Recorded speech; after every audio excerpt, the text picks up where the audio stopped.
Do you know that catalog ads never see ad fatigue? Just another fun little hack that you should really be paying attention to. So here's sort of a conversation I had with Dan Pantello of Marpipe, which, by the way, if you don't know about Marpipe, it's the easiest way to make an extra 15 to 50 cents for every dollar you're spending on Facebook. There's a link down below. You never pay full price. You'll white glove treatment from day one. But anyway, let's get back to it so that you never have to say, oh, my ads are fatiguing ever again. This is what all the big brands know, what all the gatekeepers aren't telling you, and something you can do today to make way more money tomorrow, more success, less stress. Let's get into it. Every founder loves to jump into Canva and you know, slap together some stuff and test it. Static image creative, video creative. It fatigues really quickly, and it's like a hungry machine that needs to always be fed. Yeah. Tell me about the fatigue profile of DPA. I mean, if you do it right, fatigue is something that cannot occur. And that's huge. Yeah, that's huge. I mean, there's no other ad unit that has that characteristic. Exactly. And there's three reasons that happens. Number one, the reason somebody's clicking on your ad is not because of the content, like the style of the content, or whatever. And you can have design treatments that make things more or less clicky and exciting, sure. But it's not, somebody's not clicking on that ad because of the hook.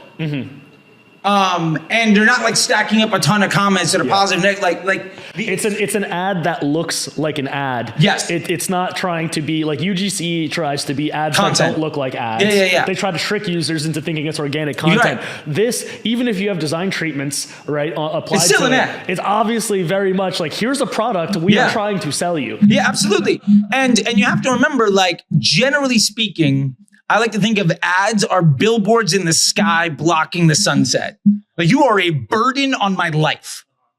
Now, if you come to the table saying, I'm an ad, here's all the products you've been really interested in, let me help you out. Now, you're doing me a solid, and I have the choice of opting into that experience. And if I'm scrolling through and checking things out, like, I'm wearing 2 articles of clothing from Dandy Del Mar. Every time I get a catalog ad from Dandy Del Mar, I swipe through to see if there's new products. I'm engaged, I'm interested, I'm curious. I'm actually basically navigating their website without leaving Facebook, and I can see if there's anything new or interesting to me. Exactly. So it's helpful. It's helpful. It's like that Amazon. It's in Amazon, you know, like that section where you may down. Also like, absolutely, and then a bunch of comparable products. 100%. These are all 4.5 star or up dog leashes in between $20 and $30 that are 4 feet long with a little extra handle on it. Right. I may have not been buying stuff from New York City because my LA ones are too long. But yeah, so it's exactly that. And what I want people to go away with is understand that you think of your Facebook ad as a way to make sales.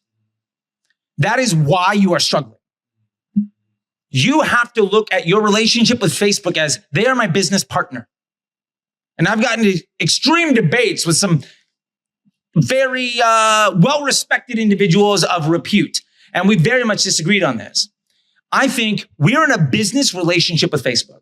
We give them a lot of money and they're selling us attention. The exchange, there's an economy. It is a game theory economy on the economics of attention for any like economist nerds. And really the point is this.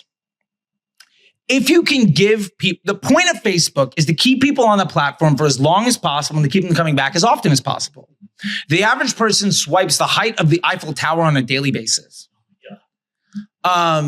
Wild stat. Yeah, wild stat. Google it. It comes up. I didn't make it, but like that's a stat that goes back to like the build to break days and like the original 100 Facebook disruptors. So the average person swipes the height of the Eiffel Tower on a daily basis. Your job is to get them to swipe just a little bit more or to engage just a little bit longer. And ultimately, why are your CPMs high? Because your content is a liability to Facebook's business model. Right. If your content makes somebody have a bad experience, Facebook will let you advertise, but they're going to charge you a higher unit rate. Gas is more expensive for you. Yeah. And so the unit economics is based purely on the end user experience, both on the platform and off. If your website takes 5 seconds to load and people hate it and they bounce all the time, your ad might crush, but your CPM will be astronomical. Yeah. Like at Under Outfit, our website takes 2 seconds to load. If you look at it, it's one of the fastest websites. And we went from 50K a month to 7 million last month. It took like 2 years, right? So like the point is you have to respect the user experience on and off the platform.